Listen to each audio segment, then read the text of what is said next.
नमस्कार दोस्तों, तो कैसे हैं आप लोग।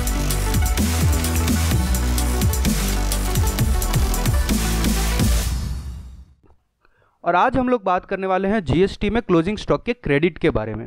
देखिए दोस्तों, जीएसटी में क्लोजिंग स्टॉक की क्रेडिट आपको कब नहीं मिलेगी, सबसे पहले ये जानते हैं। जिन्होंने भी कंपोजिशन स्कीम ली है जीएसटी में, उनको उनके क्लोजिंग स्टॉक की कोई भी क्रेडिट नहीं मिलेगी। सबसे पहली बात तो ये। अब हम इसको दो कैटेगरी में देखेंगे, जो अभी वैट, सर्विस टैक्स या इन सब में रजिस्टर्ड है वो, और जिनको वैट, सर्विस टैक्स में रजिस्टर्ड होने की ज़रूरत नहीं थी उन लोगों को भी।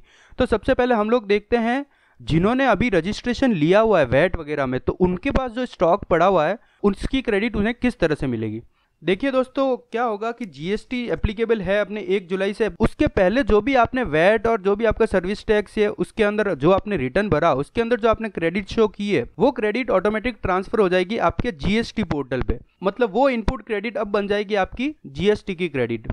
लेकिन इसके लिए कुछ कंडीशन है जो सेटिस्फाई करनी पड़ेगी। सबसे पहली कंडीशन तो ये कि वो आपका आइटम ऐसा नहीं होना चाहिए जिसके ऊपर जीएसटी में क्रेडिट नहीं मिलती हो। मतलब हो सकता है कि वैट वगैरह जिसके अंदर आप रजिस्टर्ड थे उसके अंदर आपको इसकी क्रेडिट मिलती थी, लेकिन जीएसटी के अंदर उसको क्रेडिट नहीं दे रहे हैं, तो उसका क्रेडिट, उसका अगर आपके पास स्टॉक है तो उसका क्रेडिट आपको नहीं मिलेगा। उसके बाद में कि अगर आपने एग्जिस्टिंग लॉ में रिटर्न वगैरह नहीं भरे और 6 महीने तक रिटर्न नहीं भरे, मतलब 1 जुलाई से जीएसटी लागू होगा, 1 जुलाई के पहले वाले 6 महीने में आपने अगर रिटर्न नहीं भरे हैं तो आपको वो क्लोजिंग स्टॉक का क्रेडिट नहीं मिलेगा। इसके बाद में जो भी नोटिफाइड गुड्स है, जो सरकार नोटिफाई करेगी भाई जिनके ऊपर क्रेडिट नहीं देना, जिनके क्लोजिंग स्टॉक पे क्रेडिट नहीं देना, उनके ऊपर क्रेडिट नहीं मिलेगा। अब देखते हैं वो लोग जिनको एग्जिस्टिंग लॉ में रजिस्ट्रेशन करने की ज़रूरत नहीं थी। हो सकता है उनका गुड्स एग्जेम्प्टेड था, मतलब उनको वैट वगैरह लगाने की ज़रूरत नहीं थी, या फिर उनकी लिमिट थ्रेशोल्ड से नीचे थी। तो देखिए होगा क्या, उनको क्रेडिट लेने के लिए कुछ कंडीशंस है जो सेटिस्फाई करनी पड़ेगी। तो सबसे पहली कंडीशन तो ये कि अब जो वो क्लोजिंग स्टॉक में जो भी उनका इनपुट वगैरह पड़ा है, इनपुट सेमी फिनिश्ड या फिनिश्ड गुड्स पड़ा है, वो लोग टैक्सेबल सप्लाई में यूज लेंगे। इसका मतलब जब वो बेचेंगे या फिर जब वो उनसे मैन्युफैक्चरिंग करेंगे तो जो उससे माल बनेगा वो टैक्सेबल होगा, मतलब उसके ऊपर आप जीएसटी लगा के बेचेंगे, वो एग्जेम्प्टेड नहीं होना चाहिए। दूसरी कंडीशन ये है कि आप आईटीसी के लिए एलिजिबल होने चाहिए। बाद में जो सर्विस प्रोवाइडर है उनको कोई अबेटमेंट नहीं मिल रहा होना चाहिए। अबेटमेंट मतलब क्या, अगर आप 100 रुपये की कोई चीज़ है, मतलब आपने किसी को 100 रुपये की सर्विस दी, तो उसके अंदर हो सकता है सरकार ने 40% अबेटमेंट दे दिया हो। इसका मतलब अब आपको जो सर्विस टैक्स भरना होगा वो 60 रुपये पे भरना होगा, तो वो हो गया 40% का अबेटमेंट।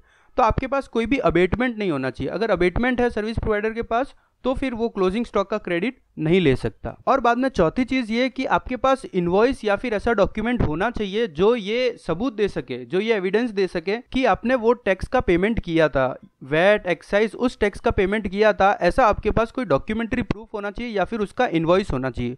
और वो भी इनवॉइस 12 महीने से पहले वाले नहीं होने चाहिए। मतलब 12 महीने के अंदर अंदर वाले जो भी इनवॉइस और जो भी आपने वैट, एक्साइज की पेमेंट की है, तो वो सारे एलिजिबल इनवॉइस और डॉक्यूमेंट माने जाएंगे। अब समझ लीजिए आपके पास इनवॉइस डॉक्यूमेंट नहीं है, पेमेंट तो आपने किया था वैट, एक्साइज में, लेकिन आपके पास उसका इनवॉइस या डॉक्यूमेंट वगैरह नहीं है, तो उसके अंदर किस तरह से क्रेडिट मिलेगी। सबसे पहले तो ऐसा है कि मैन्युफैक्चरर और सर्विस प्रोवाइडर अगर इनके पास इनवॉइस डॉक्यूमेंट नहीं होते तो फिर उन्हें कोई भी क्रेडिट नहीं मिलने वाली। और फिर जो प्योर ट्रेडर है उन लोगों को क्रेडिट मिलेगी, लेकिन क्रेडिट किस हिसाब से, अगर उनके पास डॉक्यूमेंट वगैरह नहीं है तो उनको अगर 5% और 12% वाली अगर कैटेगरी वाले आइटम हैं और वो उसको राज्य के अंदर बेच रहे हैं तो फिर 40% की क्रेडिट उनको मिलेगी। मतलब जो भी रेट है उसका 40% उतनी क्रेडिट इनको मिलेगी। अगर वो राज्य के बाहर माल बेच रहे हैं तो जितना भी जीएसटी का रेट है उसका 20% उतनी क्रेडिट उनको मिलेगी।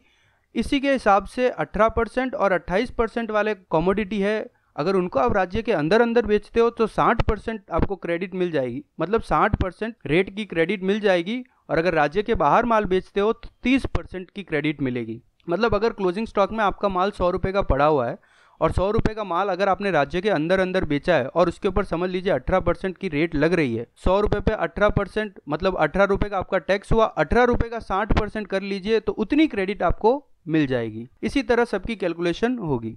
और उन लोगों को क्या, जो एग्जिस्टिंग लॉ में थे, रजिस्टर्ड थे, वो लोग टैक्सेबल और एग्जेम्प्टेड गुड्स दोनों बेच रहे थे, मतलब टैक्सेबल भी बेच रहे थे और एग्जेम्प्टेड भी बेच रहे थे। तो जो टैक्सेबल वाली कमोडिटी है उसके अंदर हमने जो चीजें पहले देखी थी पहली कैटेगरी में, जहाँ पे सप्लायर एग्जिस्टिंग लॉ में रजिस्टर्ड था, वो एप्लीकेबल होगा। और जो आप एग्जेम्प्टेड का जो आपके पास क्लोजिंग स्टॉक है उसके अंदर वो सारी चीज़ें एप्लीकेबल होगी जो हमने देखी थी उन लोगों में जो लोग एग्जिस्टिंग लॉ में रजिस्टर्ड नहीं थे।